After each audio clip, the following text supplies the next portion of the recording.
how to see a street view on Google Maps in your mobile phone. So, for example, here I wanna search for this street view for this street right here.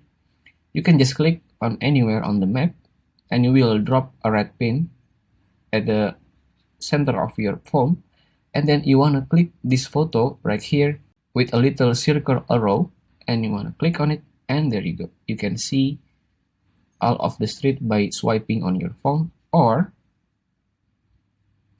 you can search here at the search bar in Google Maps to any of the place that you want to search. For example, I want to search Old Man's Bar right here at Bali, and then you can just choose this photo with the circle arrow. And to move forward or backward, you can just choose this white arrow right here to go forward, or on the place or the street that you want to go, you want to double tap on it. For example, I want to go here, I want to double tap, and there you go. If you find this video useful, please consider like and subscribe.